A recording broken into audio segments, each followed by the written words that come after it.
But when we go back to Jeremiah, we get this passage where it talks about people chopping down a tree, and it says they work it with certain tools, and they bring it inside and cover it in silver and gold. And now a lot of people imagine, okay, chopping down a tree, bringing the tree inside, tossing tinsel that is silver and gold, or baubles or decorations all over it. That's what it's talking about, and it's not what it's talking about. This isn't a Christmas tree in any way, shape, or form whatsoever. That's just the overlay of a contemporary, kind of not nearly well enough informed about this time period perspective that is just reading into it what we bring to the text rather than trying to understand the text on its own terms. So the Christmas trees didn't exist in this time period. Jeremiah is certainly not condemning the use of Christmas trees. When did people start saying, we need to put Christ back into Christmas?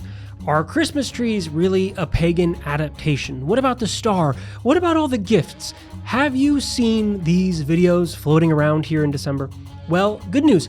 We have Dan McClellan on the podcast today to walk through, let's call it the greatest hits of the questions, the comments, the theories that get proposed every Christmas about the things you see at Christmas. We're going to go through some things you expect and go into some areas that maybe you don't to help explain and divide the fact from the fiction around all of these Christmas traditions. Remember, for early access to ad-free video podcasts and exclusive bonus content like a weekly bonus podcast going through the Hebrew Bible and the New Testament, you can join us over on Patreon. We are Bible and Arc on Patreon. But for now, settle in, and I hope you enjoy our conversation all about Christmas theories, speculation, and lies with Dan McClellan. Dan, thank you so much for taking the time in the midst of the holiday season to come and talk with us a little bit about all the stuff you might be seeing online about Christmas. This is going to be kind of your one-stop shop for if you've seen a theory or a claim about Christmas. We'll probably be touching it today. So Dan, thank you so much. Well, thank you for having me. I appreciate it. This is a lot of stuff that you have spoken about and keeps coming up. And so Yeah. As we were talking about this, I was thinking, this feels like maybe it's one of those greatest hits style of albums where you have all of these pieces, and if we can bring them all together, maybe this is a nice video you can send to people to say, hey, I saw you posted this thing or you shared this thing about this claim, which means you've probably heard some of these other things that every year make their way back around when it comes to the holiday season. So can we start at the very beginning with one that comes around every year and has been coming around every year for a long time, the put the Christ back into Christmas claim that, you'll be hearing it. Do we know when we first started to hear this claim that we needed to put the Christ back into Christmas, or that Xmas is this removal of Christ for Christmas? Because this feels like a starting point for a lot of people, out of which everything else we're going to talk about grows. Yeah, I think starting with the Xmas thing, Xmas is like more Christian than people are aware, because the X is really stands in for the Greek letter he, which is the first letter of the name or the title Christ, Christos. And this was a tradition that goes all the way back to the earliest manuscripts of the New Testament, where they would use what they call nomina sacra, which is basically abbreviations of divine names and references to deity and things like that, where they would take the first and the last letter, or the first and the last 2 or 3 letters, and they would abbreviate them and then put a line over top of them. And so many of our earliest manuscripts of the New Testament, when it refers to Jesus or God or the Holy Spirit, it would just have a couple of letters and a line over it. And we know those abbreviations represent Jesus. And there's what's known as a Christogram, which is an abbreviation for Jesus. It was usually a he and a rho, and that would be the first 2 letters of the title Christ. Or it might be IH S, which would be a transliteration of the first 3 letters of Jesus. And these were symbols that represented Jesus or Christ. And so Xmas is really going back to one of the earliest Christian traditions of using abbreviations to refer to Christ. And when it comes to keeping Christ in Christmas, putting Christ back into Christmas, that kind of rhetorical campaign originates in the early 20th century, but it goes back to a sentiment that begins in the early 19th century.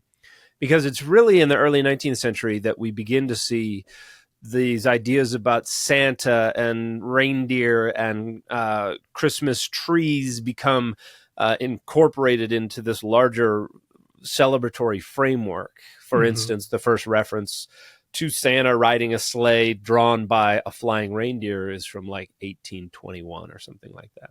And so starting in the 1830s and 1840s, you get a bunch of people complaining about the commercialization of Christmas and how we're moving away from what Christmas is supposed to be about.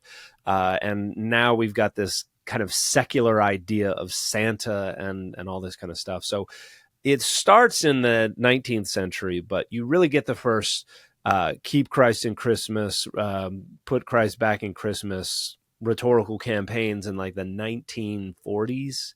This is when, you know, the Red Scare is going on in the 50s. This is when In God We Trust gets added to the money. This is where we have, we got to have the 10 Commandments everywhere. There's this kind of push to gin up a religious identity for the United States. And one of the things that falls in the crosshairs is this over-commercialized, almost secular celebration of Christmas. So that's where we first see people saying we got to keep Christ in Christmas or put Christ back in Christmas. But it goes back much further than that. So it's kind of like the, kids today have it so easy, nobody works hard anymore. And then you can see that that claim being used over and over again for every generation, we need to put Christ back into Christmas, falling in a similar category. Can I ask about the timeline there, 1940s? That feels like an overlooked connection when we're talking about the resurgence of this, that there is this very political, religious concerns that are happening, as you mentioned, with the Red Scare and these things overlapping. In thinking of that and the way it's still talked about today, do you see clear lines that you can draw between the way it originated and the way it continues? Or does it feel like some of those claims are moving in different directions? How do you look at those things? I think there's definitely some continuity in the way that the public discourse makes these claims salient. There's an awful lot of people will appeal to religion and religious identity when there's a lot of instability or uncertainty regarding national stability, their national identity. That's one of the first places people will retreat to is religious identity, at least the way Christianity has worked in the United States. And so these days, ever since 9/11, there's been a lot of uncertainty. There's been a lot of insecurity regarding the United States' place on the geopolitical landscape. And so it doesn't surprise me that as white folks are worried about losing their hegemony, losing their grip on systemic power, that many of them are retreating to claims having to do with Christian identity and with religious identity. And it's a way to try to vilify and push back against the kind of secularism that they see as a threat. So I certainly think there's a through line. The contexts are somewhat different. They're not, exactly the same. But yeah, I think as people who understand this nation as a Christian nation feel like they're losing a grip on their control, their access to power and resources, I think trying to emphasize that identity and the identity markers they associate with that national identity are going to bubble to the surface and are going to become more salient. Within this identity marker claim, right, or the framework there, Christmas time feels like an interesting period where individuals who are usually opposed to images, to the bringing in of icons and things, largely within those communities, right? Those are traditions that are typically aniconic, suddenly have a love for specific versions of images, of nativities, of adoration of Mary, of a love for Santa, but also a hate for Santa at the same time. Do you see that getting folded in as well as they try to adopt and reshape parts of this tradition to serve and cast off other things? I think there's certainly a degree to which Protestants kind of have a louder voice these days, and so Christmas is often, a lot of Protestants try to recenter Christmas on Christ, independent of Christmas trees. You'll see social media accounts where they're trying to vilify Christmas trees. Others are saying, it's not a big deal, but let's just make sure our focus is on Jesus. I when I was growing up, we didn't put a star on the top of our tree. We had an angel that went on the top of our tree. And so it always seemed a bit alien to me to put a star on the top of the tree. But if you understand that as the Star of Bethlehem, then maybe that works a little better for you. So I think there are ways that there's a whole spectrum of ways that people approach the imagery and the traditions and the ritual of Christmas and negotiate between that and their own beliefs about the propriety of these things. And you'll have a lot of people who will appeal to the book of Jeremiah and trying to make the Christmas tree into something that is explicitly prohibited in the Bible, even though the book, you're going to bring that up? Well, I was going to say, because you're throwing out a lot of the things here. They're like, yes, all the things people have heard. So can we jump straight to Christmas trees? Yeah. Because this is one that you seem to not be able to get away from because people can't get away from it. And so I'm going to make you go back to it for the people who have heard that the Christmas tree is an evil thing, or that Christmas tree is an adoption of a pagan thing, or that, Jeremiah tells you shouldn't have a Christmas tree and we need to do something different. Where do you even start in this conversation about the Christmas tree and Christian traditions or pagan traditions? Well, I think it's certainly a widespread idea that the Christmas tree is an adaptation of earlier pagan use of boughs and things like that in decorating the home during a winter solstice festival. And I think there's a degree to which the use of boughs in decoration can be traced back to pre-Christian European traditions. However, the Christmas tree itself doesn't seem to be an elaboration on that tradition. The Christmas tree itself seems to be something that developed within Christian communities in Germany along the border with France back in the 14th and 15th centuries. And there's a wonderful video, almost an hour-long video on YouTube by a friend of mine, Andrew Mark Henry, with Religion for Breakfast, that goes through the history, cites peer-reviewed academic research on all of this to, I think, make a pretty strong case that the Christmas tree is a uniquely Christian development and that it is not ultimately pagan in origin. And there are a lot of folks who are going to disagree with that, but it's going to be based more on dogma than on anything else. And I see a lot of folks within the pagan community who want to see this as something that was appropriated by Christians from paganism.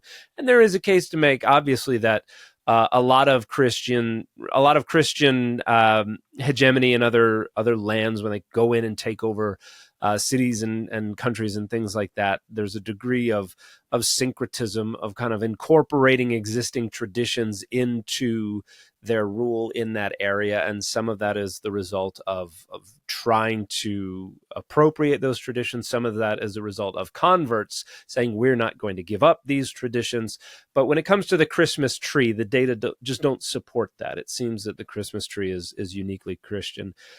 But when we go back to Jeremiah, we get this passage where it talks about people chopping down a tree, and it says they work it with certain tools, and they bring it inside and cover it in silver and gold. And now a lot of people imagine, okay, chopping down a tree, bringing the tree inside, tossing tinsel that is silver and gold, or baubles or decorations all over it. That's what it's talking about, and it's not what it's talking about. What it's talking about is chopping down a tree and then using the wood. You're lopping all the branches off, you're cutting the bark off, you're shaping the wood into the desired core of a divine image that is then going to be plated in precious metals, silver and gold, frequently in some kind of anthropomorphic figure, but not always. But this is talking about the construction of a divine image, where the wood is basically the core of the divine image, because you're not going to build a whole anthropomorphic statue out of pure gold from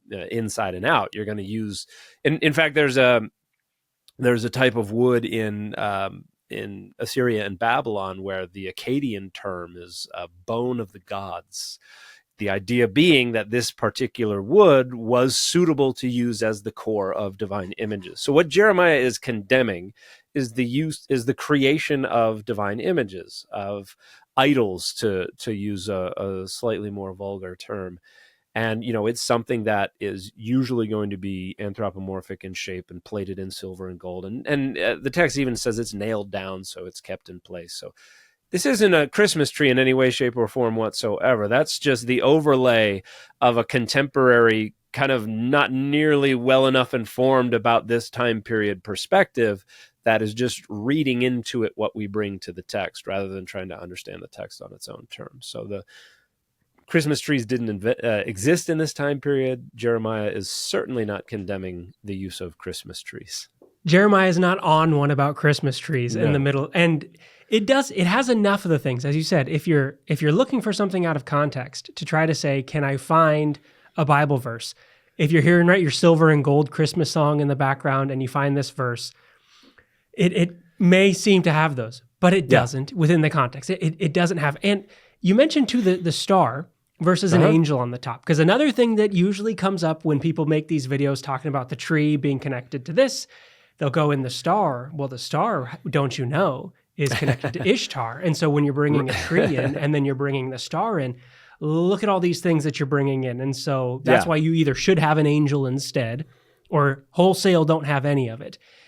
When did people start to make that claim about the star and Ishtar and this, instead of looking towards, that, as you say, the Bethlehem tradition, which is maybe what more people are thinking of when they see that? Yeah, I think most of that, it may not originate in the 19th century, but I think it picks up steam, and most of the arguments these days are based on arguments from the 19th century, and particularly folks like Alexander Hislop and others who try to reduce all the world's traditions down to some kind of grand unifying theory of religion, where everybody is borrowing from everybody else, and there's this, and it's anti-Catholic sentiment an awful lot of the time in the 19th century that is driving this idea that Rome has taken everything from Babylon.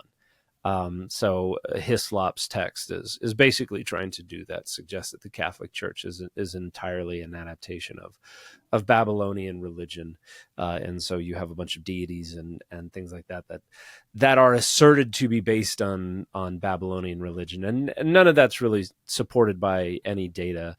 Certainly, the Star of Bethlehem, while it's not historical, that's not how stars work to begin.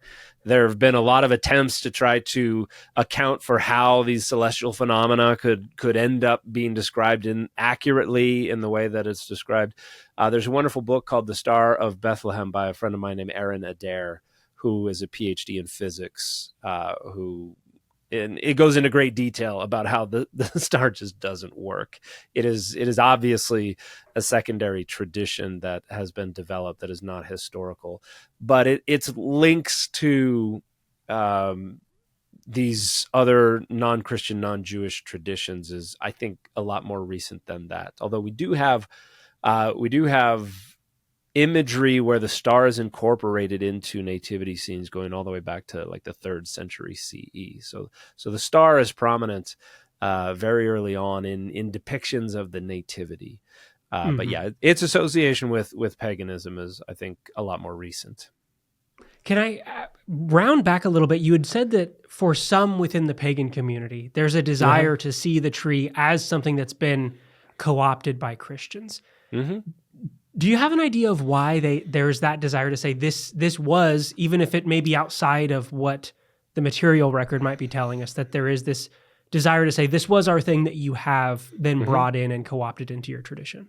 Yeah, I think you see that with things like Easter, certainly, and Christmas and Halloween and a lot of traditions like that. And there are different cases to be made for those 3 examples. But I think there is a desire to maintain some continuity with more archaic pagan practices and to find pride in the archaic nature of a lot of these practices, and to see Christianity as one of the kind of colonialization projects that has taken over these things that originally belonged to us. So there are cases to be made for a lot of things being appropriated by Christianity from paganism, and I think people who identify themselves with that tradition would just like that to be true of things like Christmas and Easter and Halloween as well. And a lot of the argument will go back to the fact that Christianity destroyed a lot of pagan literature and a lot of the evidence that might have existed, or the argument will be made that paganism didn't rely on written records for a lot of its history, and so the data wouldn't be there to begin with. But at least when it comes to Christmas, we can actually reconstruct the history of a lot of these ideas in ways that make the involvement of paganism not very likely. And so, at least when it comes to the Christmas tree, when it comes to December 25th, when it comes to these things, there's not really a case to make that this is an appropriation or a borrowing from paganism.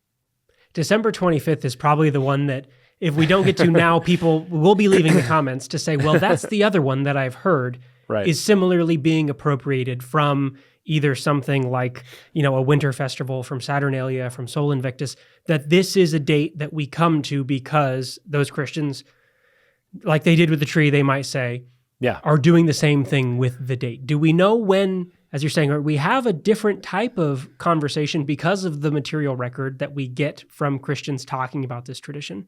When December 25th kind of came into the consciousness as the date that was settled on? I think the beginning of the 3rd century is when we first see December 25th identified with Jesus's birth. And Hippolytus is probably responsible for the text that scholars would identify as the earliest extant reference to this, where he's calculating a lot of different things. But a lot of it begins with the calculation of Jesus's conception. The Annunciation, which is usually identified with March 25th, which would have been the spring equinox. And this is 9 months to the day before December 25th. And based on the traditional 9-month gestation period, some folks who identified March 25th with the Annunciation, and this is based on an ancient tradition where you associated the date of the death of important figures, particularly figures who were understood to be divine, with the date of their birth, or in the case of early Christianity, the date of their conception. And so Jesus was thought to have died on March 25th, which would have been around the Passover in the 30s CE. So they associate that with his conception, with the Annunciation, and then they say 9 months later is December 25th. Now, the connection in the Roman Empire of December 25th with the winter solstice would not have gone unnoticed, but this would have been seen as evidence of how all of this is inscribed in the natural world and in the heavens, that this is all just part of the grand symmetry of God's creation and Jesus's involvement in that creation. So it's not totally unconnected to the traditional date of the solstice as December 25th, but it's not building on that. I think most scholars these days would suggest that that was just something that contributed to the salience and the importance and the desire to celebrate that. So I think there is a bit of a connection there. But the notion that it was stolen, that it was appropriated, that it was entirely inspired by the fact that December 25th was traditionally associated in the Roman Empire with the winter solstice, I don't think there is support for that. And by the time that Hippolytus and others were identifying December 25th as the date of Jesus's birth, that wasn't the date of the winter solstice. Mm-hmm. It was a couple days prior. There was some slippage in the calendar due to a number of factors, but so people who were paying close attention to when the solstice actually was knew that it was not on December 25th, but that was the traditional date. And we have Sol Invictus being celebrated on December 25th, starting in like 276, I believe, CE. So decades after, scholars think December 25th is initially identified as the date of Jesus's birth, we have this other deity who in a lot of ways is the imagery associated with Sol Invictus is picked up in the Byzantine Empire for as imagery associated with Jesus. but we don't see that date being identified with the celebration of that deity until well after we already have December 25th identified as a date for Jesus's birth. And when it comes to Saturnalia, Saturnalia wasn't celebrated on December 25th. It was usually started on December 17th. It's a harvest festival. It's coming from earlier in December. And it usually ran from 1 to 7 days, depending on the whims of the emperor. They might declare, a 2 or 3 or 4 or 5 or whatever day celebration. But at the latest, it would end on the 24th. It wouldn't go to the 25th. So Saturnalia doesn't really have much to do with December 25th. Now, the idea of revelry and gift giving and all this kind of stuff, I can see that being influenced by its proximity to Saturnalia. I think there's probably a better case to make for influence in that regard. But the notion that the whole thing was just appropriated wholesale because Christians wanted to make it more marketable to pagans or something like that, they're just not supported by any data. And there is a claim that you see sometimes, even in like peer-reviewed scholarship on this, that there was somebody who in the 3rd century, I forget when they date it, 3rd or 4th century CE, said Christians chose this date, or we chose this date, so in order to just take it from paganism or borrow it from the Romans because they celebrated on this date. And it's supposed to come from this individual named Scriptor Cyrus, which just means Syrian author in Latin. And this is supposed to come from an ancient manuscript. And really what it is, it's a marginal note written into a 12th century manuscript.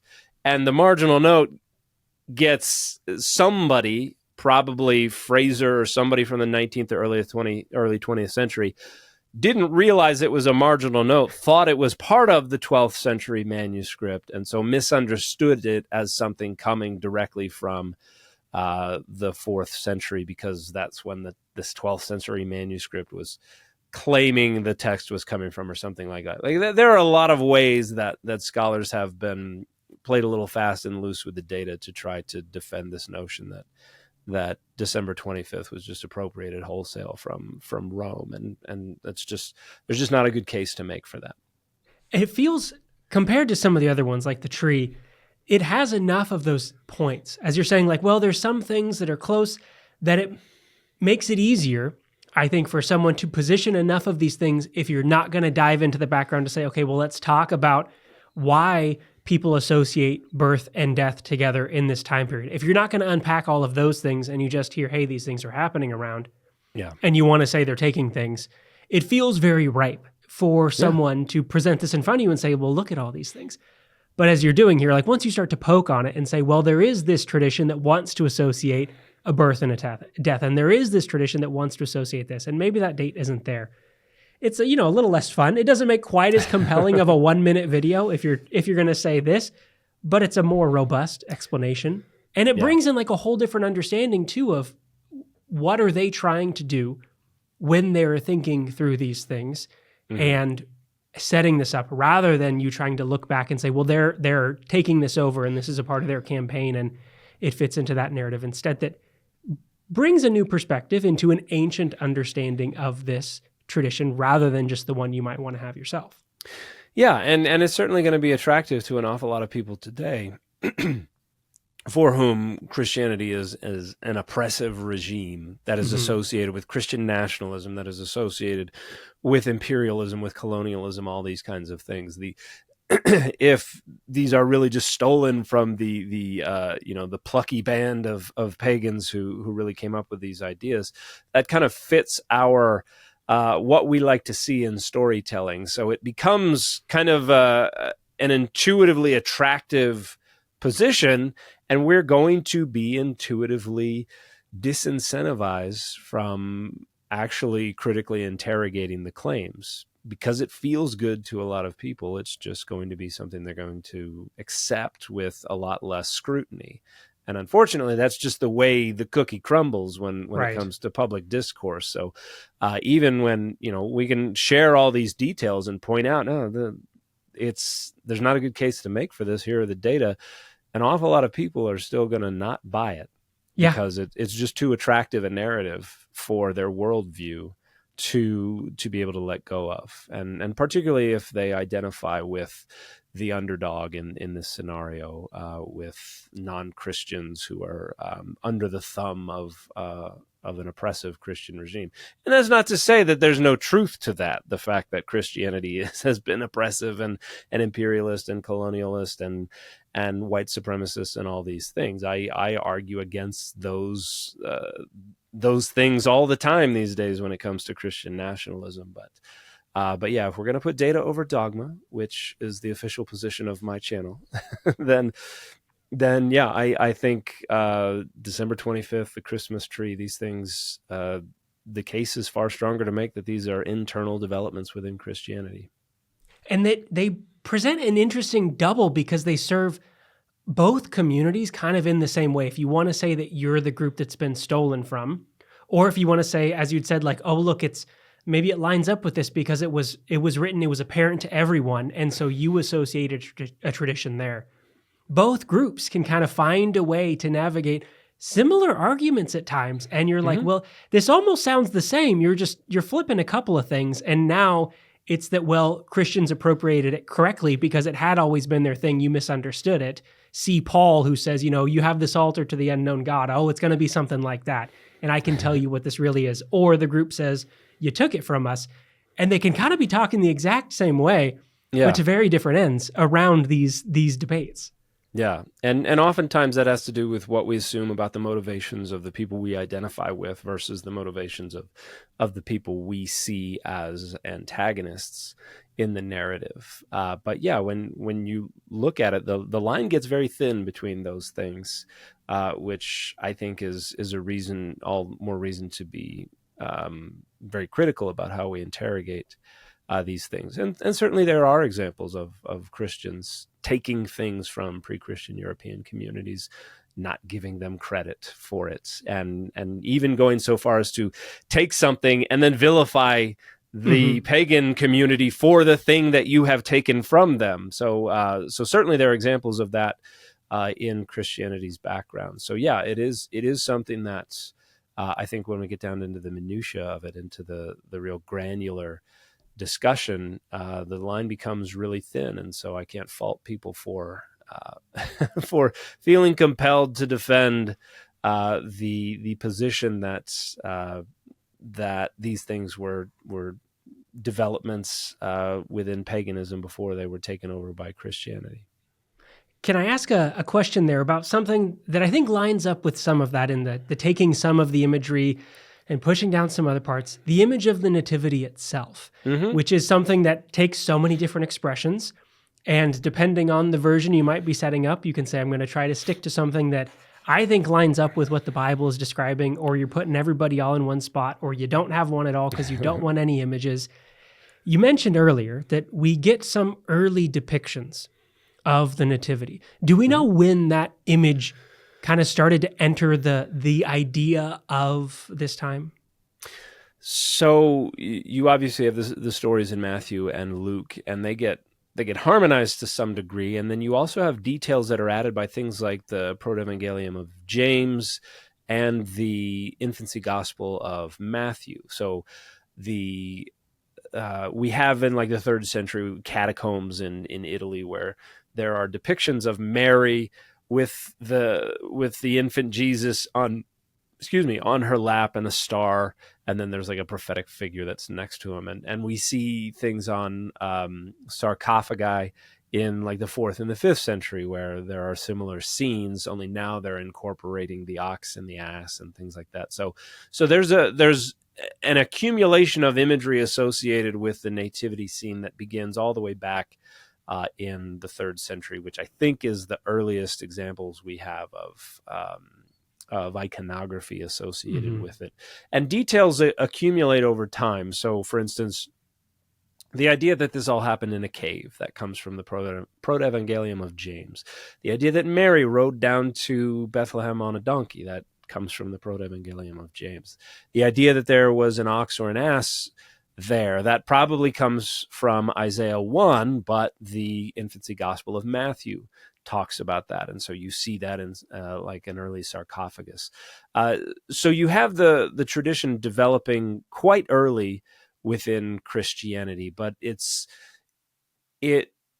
is more about artistic depiction than it is kind of a ritual setup, a creche. That's something that that takes place later on, and there are features of contemporary creches, nativity scenes that are trying to harmonize Matthew and Luke, but also are misunderstanding what's going on here. A lot of them have this whole thing taking place in a stable, which is probably a misunderstanding of the passage in Luke where it talks about there being no room in the katalima, which is translated in the King James Version, for instance, as inn, making it sound like this is some kind of hotel or something like that. And they were like, no vacancy, sorry.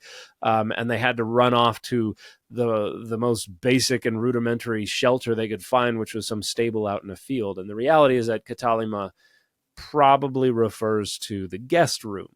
And so they're already in somebody's house. They already have a place to stay, but it's crowded, and so she has to go probably downstairs, which is where the animals and other things would have been stored.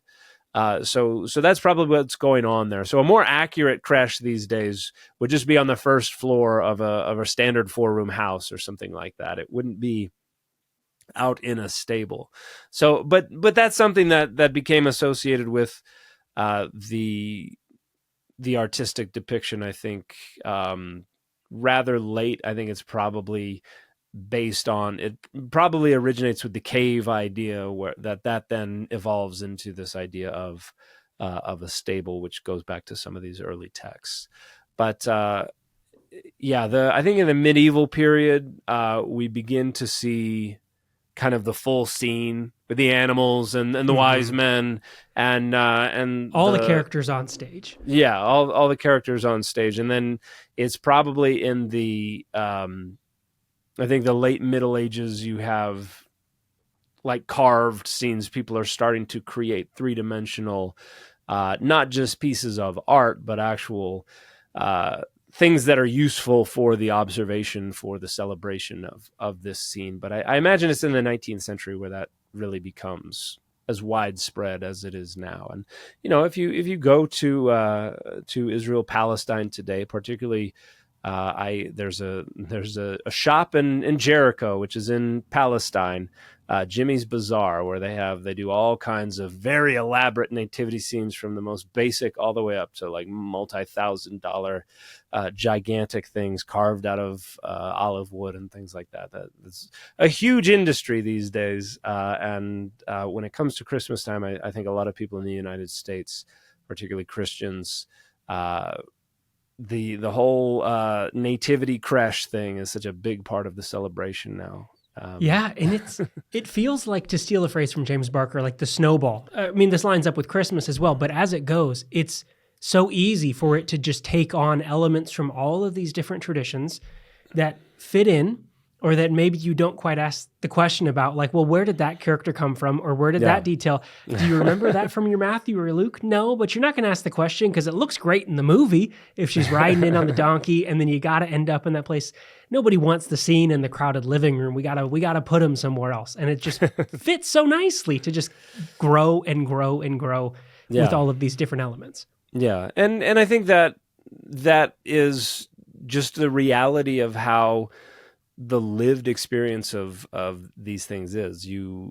Not everybody's going to return to the text every time and remain faithful to the text. The lived religious experience is based more on community, is based more on the discourse going on within the community and what resonates with them, what's important to them. With my own family, I always try to be like, well, okay, let's separate because we have the little people creche, and so we have the and that's a brand. I'm talking about the little toys, and I'm always like, okay, this is from one telling of the story, this is from the other, and I actually translated the different nativity stories into language that I thought would be most accessible to like 10, 12-year-old kids for my kids, so we read the different accounts and go through it differently. But a lot of kids are like, "Man, this is stupid, Dad." But I can I can empathize with folks who just want a single story to tell, Yeah. and just want to be able to, it's an off the rack story where you can just pick up your Right. nativity scene and everything's there, even though it's not particularly accurate. It doesn't really matter, because in the long run, the celebration of Christmas is more about vibes. It's more about doing the thing your Yeah. tradition expects from you. It's kind of a costly signal, but at the same time, it's just a way to feel good about the tradition. It's just a way to share time together and to just kind of enjoy that collective effervescence of meditating on this event that is so central to the tradition. And I don't think there's anything wrong with that. I think as a somebody as pedantic as I am, I enjoy the pushing my glasses up and saying, well, actually, this is how it was. Your Magi went. shouldn't be there. They need to be across the room a little bit. They're still traveling. There weren't only 3 of them. It just says plural Magi, and the 3 actually develops later on. And so, there's it's always fun to poke holes in the way the tradition plays out. But I don't think there's anything wrong with the tradition playing out a certain way because it feels good to the community, because ultimately I think that's what it's all about. Mm-hmm. There's a reason that it's stuck and that it grows in the way that it does. Because it does. As you say, it's about vibes, and it resonates really well in these periods. And there's ways that it can grow out, right? Some of these other things where be like, that's one where maybe it should be pushed down a little bit more. But if you have your Magi, if you have 3... is that the thing, the hill to die on? Probably not. But while we're talking about Magi, something that I would be interested to know where you feel like this falls in that line. And the people who will argue, well, with their gifts, that what we have in the Nativity, going back to the association between birth and death and the gifts here and the things that the Magi bring, this is all a foreshadowing of the death of Jesus, because they're bringing things for the burial and gold to buy and all of this. Look at the cloth, the swaddling cloth is going to go back, and the manger and a stone tomb. And so here in this moment, we're already being told about the end. Do you feel like that fits into that kind of vibe-based just roll with it, or is pushing the boundaries of like what we should be doing with this text and what the text is going to say later? I think it's pushing the boundaries of what's going on in the text. I don't think the author of this tradition had all of this in mind in anything other than the most vague ways, because a lot of this is later innovations on what's going on in the text, because we've had the text for 2,000 years. It gets stale. And so you've got to find ways to make it sexy. And if that means, oh, look at this over here, we've got the swaddling cloth that is, connected to the sudarion, the napkin that goes over Jesus's face. Like, not really. The Greek certainly doesn't align. Like, only in the most fuzzy kind of conceptual ways is there any kind of connection going on here. Excuse me. But if that makes the story resonate more with the group, if you're telling the story like, okay, this all connects to the death, so what we're doing here is not just celebrating the birth, we're celebrating the whole arc. If that makes it more significant to folks, then they're going to latch on to that. That makes it more meaningful. As the texts go on, they need to be injected with more life, with more significance, with more resonance, and that means finding new and different ways to make it meaningful. And that's what's going on when people say, oh, our DNA has the tetragrammaton inscribed into it. Like these arguments are just ways to make the text sexy again, because that's what you have to do so that people don't get bored. There's a feature in ritual. There are a couple of different types of ritual that ritual theorists talk about. One of them is called imagistic ritual, which is less frequent, more high arousal, and associated more with vibes than with like doctrine. And then you have the more frequent, rituals that are the doctrinal rituals, and these are less high arousal. They're more common, and they're ways to communicate ideas and doctrines and standards and things like that. And the doctrinal ritual can become boring, can become stale. And so what tends to happen is there's kind of a pendulum swing where people, if there's too much of the doctrinal ritual, they want to swing the thing back in the direction of more imagistic ritual. They want something that's gonna wake them up rather than put them to sleep. And so I think that goes on with all of this, whether it's with the texts, whether it's with the rituals, the celebrations, all of that. We've got to find ways to spice it up when it gets a little boring. Can I take us back to the beginning in the need to put Christ back into Christmas? As we're talking through this and the ways that people refresh this holiday and their reinterpretations, the imagery they bring in, has this holiday always been focused on, right, to focus here, Jesus, the birth of Jesus? Is that, and has that always been the center of the way people are thinking about the birth and all that's happening here? Or is that something that as people seek to rejuvenate this thing has become kind of a gravitational pull that picks up other concerns and lets other things that maybe were older fall away? I think the idea that it is focused on birth has certainly always been the anchor of it.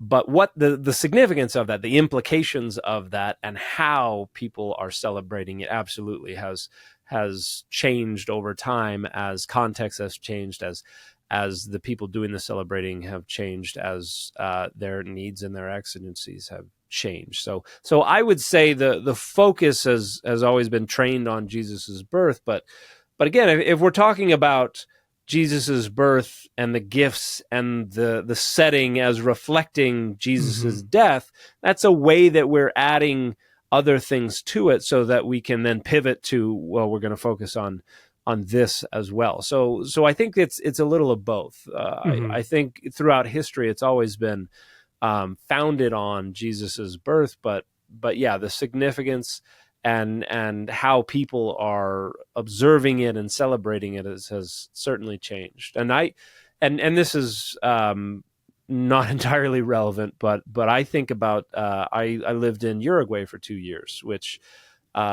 celebrates Christmas in the middle of summer, and they do it in a completely different way. You have a bunch of kids running around with an effigy that they're creating that they call the Huda. And they go around and beg people for money so that they can buy more firecrackers to stuff in the Huda. And then the Huda is then set on fire at midnight on Christmas.